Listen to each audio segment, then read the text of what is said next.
أعوذ بالله من الشيطان الرجيم. بسم الله الرحمن الرحيم. السلام عليكم ورحمة الله وبركاته. Murid-murid, sebelum kita mulakan pembelajaran kita, mari sama-sama kita membaca doa penerang hati. Bismillahirrahmanirrahim. Allahumma aftah alaina hikmataka wanshur alaina min khazaini rahmatika ya arhamar rahimin. Rabbi shrah li sadri wa yassir li amri wahlul 'uqdatam min lisani yafqahu qawli. Wa sallallahu ala sayyidina Muhammad wa ala alihi wa sahbihi wa sallam.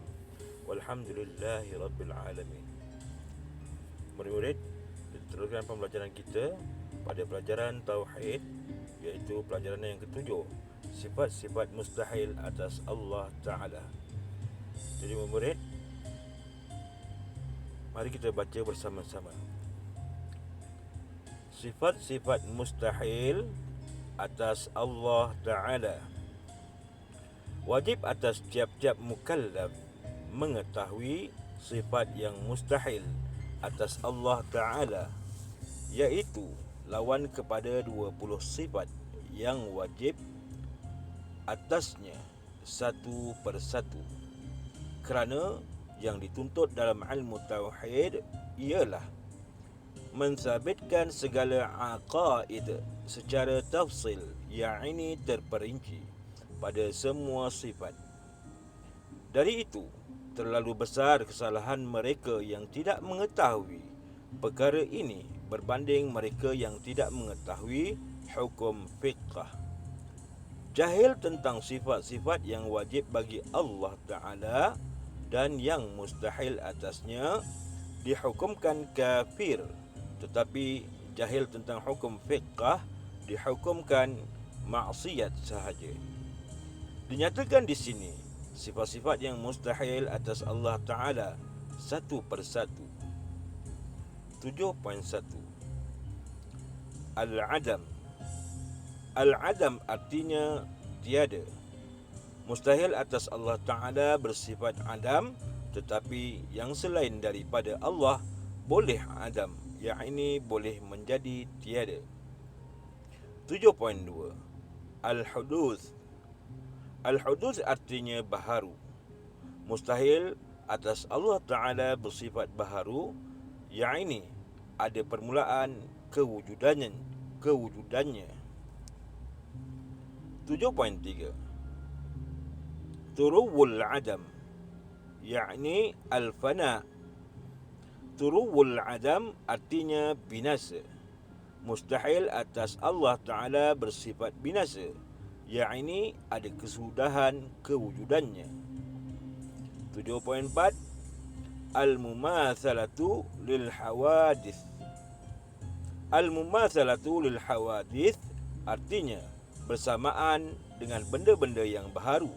Mustahil atas Allah Ta'ala serupa dengan benda-benda yang baharu, seperti dikatakan Allah itu jirim atau arad, atau ada arah, atau bertempat, atau baharu, atau bermasa, atau kecil, atau besar, atau bersifat sebagaimana sifat-sifat yang baharu, atau mengambil faedah daripada perbuatan dan hukumnya. 7.5. Al-ihtiyaju ilal ghair. Al-ihtiyaju ilal ghair artinya memerlukan kepada yang lain.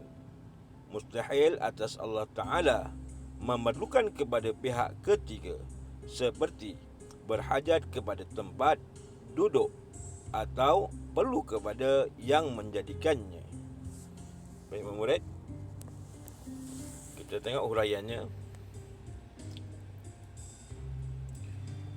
Baik, pelajaran ketujuh iaitu tentang sifat mustahil atas Allah Ta'ala. Jadi murid-murid sebelum ni dah belajar tentang sifat yang wajib bagi Allah Ta'ala. Kali ini sifat mustahil. Jadi sifat mustahil atas Allah Ta'ala ini ada berapa? Ada 20 juga. Baik, dia kata di sini, wajib atas tiap-tiap mukallaf. Siapa mukallaf? kita. Kita orang Islam telah mukallaf, ya. Wajib atas tiap-tiap mukallaf. Dan orang mukallaf ni orang yang telah ditaklifkan ataupun diberi tanggungjawab, diberi tanggungjawab untuk mengikuti segala ajaran daripada Al-Quran dan Al-Hadis. Itu mukallaf. Wajib atas tiap-tiap mukallaf, kita lah ni, ya, mengetahui apa? Sifat yang mustahil. Apa hukumnya? Hukumnya adalah wajib. Ini wajib, ya. Baik.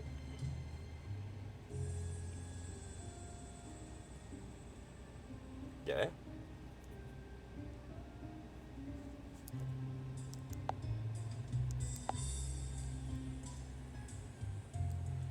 Jadi hukumnya adalah wajib. Wajib atas tiap-tiap mukallaf mengetahui siapa? Kita lah ni mukallaf. Untuk apa? Mengetahui sifat mustahil. Sifat mustahil. Atas Allah Ta'ala. Atas Allah Ta'ala. Jadi kita dah belajar sifat wajib ada 20. Sifat mustahil ada berapa? Ada 20 juga. Yang disebut di sini, iaitu lawan kepada 20 sifat yang wajib. Kena belajar sifat mustahil ni kerana dia adalah lawan kepada sifat yang wajib. Ini sifat yang wajib. Lawan. Atasnya satu persatu. Wajib mengetahui. Tak hafal tak apa, tapi sudah tahu. Kerana yang dituntut dalam ilmu tauhid ialah mensabitkan segala aqaid secara tafsil, yakni terperinci pada semua sifat.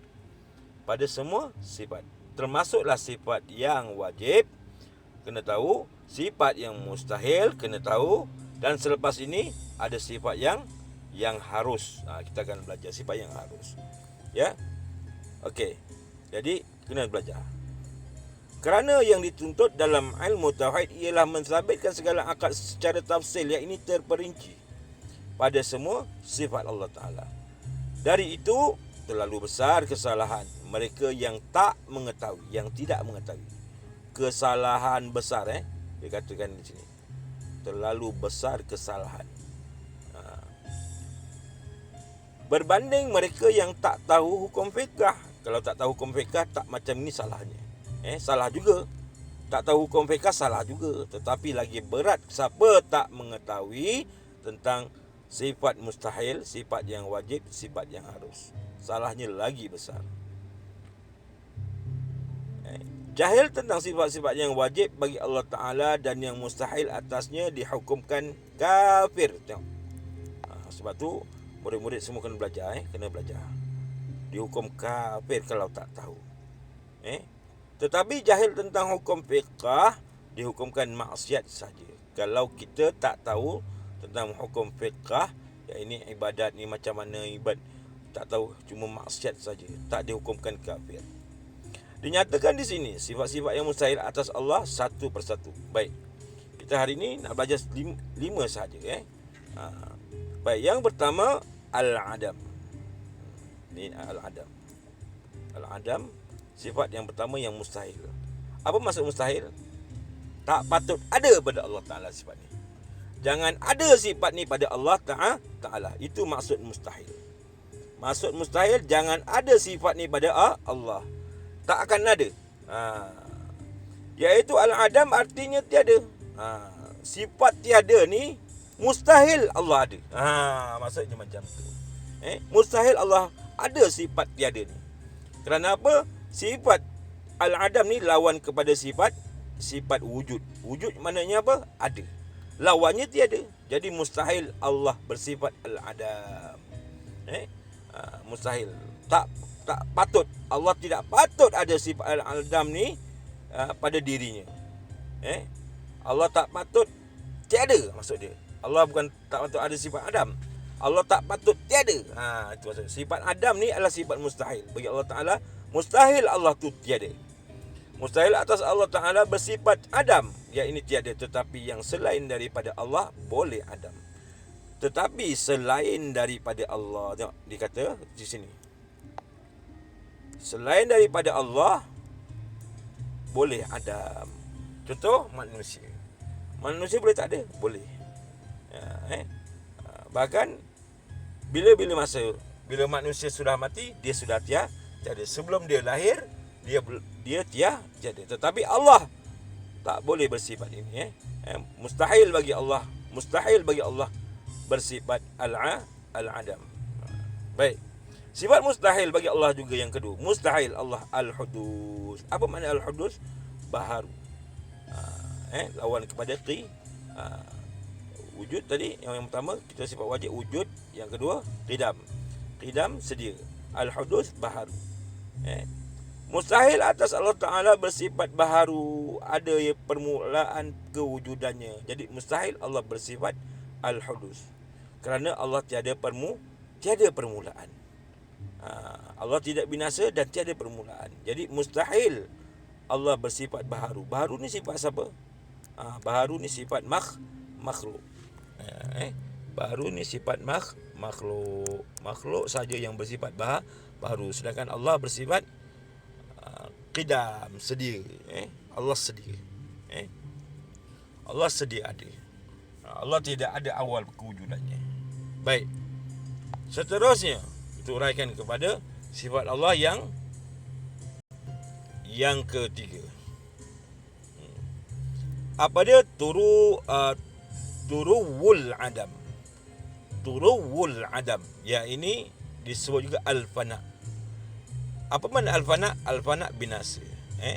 Jadi turuwul adam maknanya pun binasa juga. Al-fana pun binasa juga. Jadi bila kata sifatnya berturuwul adam, sifat Allah yang ketiga apa? Turuwul adam. Ataupun awak boleh tulis sifat Allah yang ketiga, iaitu al-fana. Mana-mana? Al-fana. Al-fana ni binasa. Mustahil atas Allah Ta'ala tu bersifat binasa. Mustahil. Allah tidak akan binasa. Ada kesudahan kewujudannya. Mustahil Allah ada kesudahan. Ni. Seterusnya sifat Allah yang mustahil yang keempat, iaitu al-mumatsalatu lil hawadis. Al-mumatsalatu lil hawadis artinya bersamaan dengan benda-benda baharu. Mustahil lah. Takkan Allah sama dengan benda baru. Dia kan Tuhan. Jadi mustahil. Yang sama dengan benda-benda baru ni makhluk semua baharu. Semua makhluk baharu. Kita ni baharu, kan? Kambing baharu, lembu baharu, semua baharu. Allah tidak baharu. Allah sedia ada. Tidak sama. Lawan kepada al-mumatsalatu lil hawadis, iaitu mukhalafatuhu lil hawadis. Sifat wajib bagi Allah yang keempat, apa dia? Mukhalafatuhu lil hawadis, berselisih Allah dengan sesuatu yang baharu. Jadi mustahil Allah bersifat al-mumatsalatu lil hawadis, iaitu mustahil Allah bersamaan dengan benda-benda yang baru. Allah bersifat sama dengan benda-benda baru. Mustahil. Baik. Jadi mustahil atas Allah Ta'ala berserupa dengan benda-benda yang baru. Seperti dikatakan Allah itu jirim. Ada orang mengatakan Allah itu jirim. Jirim ni apa? Jirim ini berjasad. Berjasad seperti manusia. Ada tangan, ada kaki, ada kepala, ada bawah, ada atas. Itu jirim. Ada tangan, ada kaki, ada mata. Baik. Tu. Ataupun kalau jirim benda lain apa? Seperti kalau kereta, dia ada bumbung, dia ada bonet, dia ada enjin. Mustahil. Kalau batu, dia berbentuk petak, bulat dan empat segi kan. Mustahil. Ataupun arat. Arat ni apa? Arat ni lah, ada arah, ada tempat, ada masa, ada kecil atau besar. Ni arat. Mustahil Allah ada arat. Dia ini bertempat, bertempat, bermasa, berarah. Macam kita kalau duduk di Pontian, kita duduk Pontian. Tempat kita arah mana? Pontian. Arah mana? Arah selatan. Semenanjung Malaysia. Macam tu kita kan. Allah tidak. Bahkan orang kata Allah di langit. Tidak, Allah tidak di langit. Allah tidak di bumi. Kerana itu semua ciptaan Allah. Itu adalah tempat yang Allah ciptakan. Jadi mustahil Allah itu berjirim dan berarat. Tak, ini adalah sifat makhluk. Ini makhluk. atau kecil atau besar atau bersifat sebagaimana sifat yang baharu atau mengambil faedah daripada perbuatan dan hukumnya. Jadi yang jirim dan arat ni cuma pada makhluk saja. Malaikat pun ada jirim, ada arat. Bumi pun ada jirim, ada arat. Setan pun ada jirim, ada arat. Manusia kan apatah lagi, kambing, binatang pun sama ada jirim dan arat. Bulan dan bintang pun ada jirim dan arat. Gelap pun begitu juga ada jirim dan arat. Terang pun begitu ada jirim dan arat. Jadi sebagaimana sifat-sifat yang baharu atau mengambil faedah daripada perbuatan dan hukumnya. Mustahil Allah mengambil faedah. Allah tak ambil apa-apa faedah pun daripada perbuatannya dan hukumnya. Allah tak ambil apa faedah. Allah cipta manusia ada untung tak? Allah tak ambil faedah pun. Allah cipta matikan manusia akan rugi? Tidak. Bahkan sekiranya semua makhluk Allah Ta'ala taat pada Allah, sedikit pun Allah tidak ada untung. Bahkan kalau semua makhluk Allah Ta'ala ni melawan Allah Ta'ala, kafir kepada Allah Ta'ala, sedikit pun Allah tidak rugi. Baik, sambung seterusnya. Sifat yang kelima iaitu al-ihtiyaju ilal ghair. Al-ihtiyaju ilal ghair artinya memerlukan kepada yang lain. Mustahil Allah bersifat memerlukan kepada yang lain. Kerana apa? Kerana dia tu Tuhan. Mustahil atas Allah Ta'ala memerlukan kepada pihak ketiga seperti berhajat kepada tempat duduk atau perlu kepada yang menjadikan. Mustahil Allah memerlukan kepada tempat duduk ni. Tempat duduk. Allah duduk mana? Allah tidak bertempat. Orang kata Allah duduk di kursi. Tidak. Dan Allah memerlukan kepada yang menjadikannya. Mustahil lah ni, mustahil. Jadi murid cuba faham ini semua sifat-sifat yang mustahil bagi Allah. Akan datang kita akan sambung iaitu pelajaran seterusnya tajuk yang sama, pelajaran yang sama iaitu sifat mustahil bagi Allah yang ke-6. Sifat mustahil bagi Allah ni ada 20. Jadi kita dah masuk sampai yang kelima. Akan datang kita masuk yang ke-6. Jadi sekiranya murid-murid ada permasalahan, tak faham dan sebagainya, boleh WhatsApp terus pada Ustaz. Wabillahi taufiq wal hidayah. Wassalamualaikum warahmatullahi wabarakatuh.